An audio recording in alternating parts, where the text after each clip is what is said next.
Hello and welcome, my name is Meepolis, they, she, he, and this is Literally Graphic.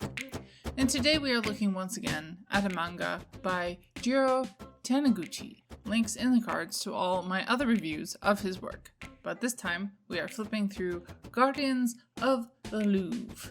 This standalone manga was initially published in 2014, and this English edition was translated from the Japanese by Kumar Savasubramanian and published by Fanfare Ponantmon in 2016.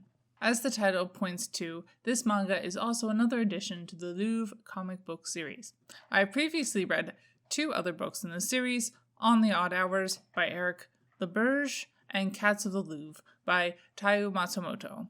The latter is still live, and I think I have one last slot to link in the cards.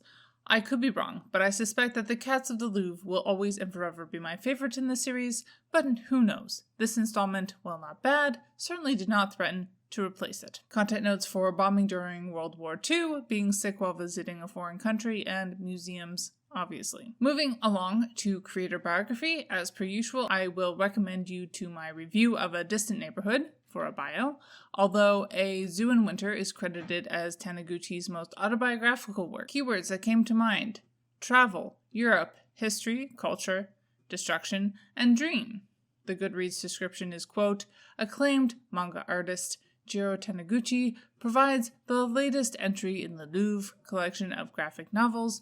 After a group trip to Europe, a Japanese artist stops in Paris alone, intent on visiting the museums of the capital. But, bedridden in his hotel room with fever, he faces the absolute solitude of one suffering in a foreign land, deprived of any immediate or familiar recourse. When the fever breaks somewhat, he sets out on his visit and promptly gets lost in the crowded halls of the Louvre.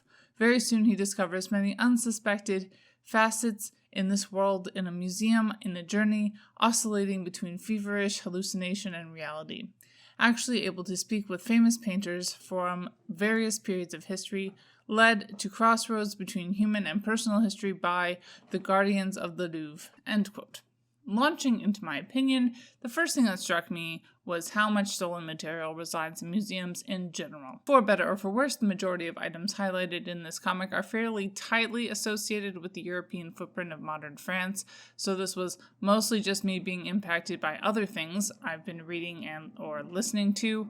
That said, the main museum artifact that interacts with our main human character is the spirit of the Nike of Samothrace, a statue from the Hellenistic era and originally installed on the island of Samothrace, Greece, that the Louvre is very proud of. Dressed in a very different outfit from how their statue appears for some reason, and a character that is consistently simping for the Louvre. The only real explanation for this is Stockholm Syndrome? No? I mean, I realize that this comic series is just all about how amazing the Louvre is, but why would a statue from ancient Greece be obsessed with a modern French museum?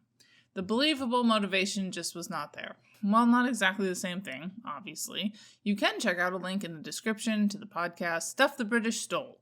Episode 2 of Season 2 highlights the similar circumstances of the looting of the British of the Parthenon marbles. Otherwise, it was interesting having World War II pop up again, as I've been reading so much more WWII content this year. I even started a playlist.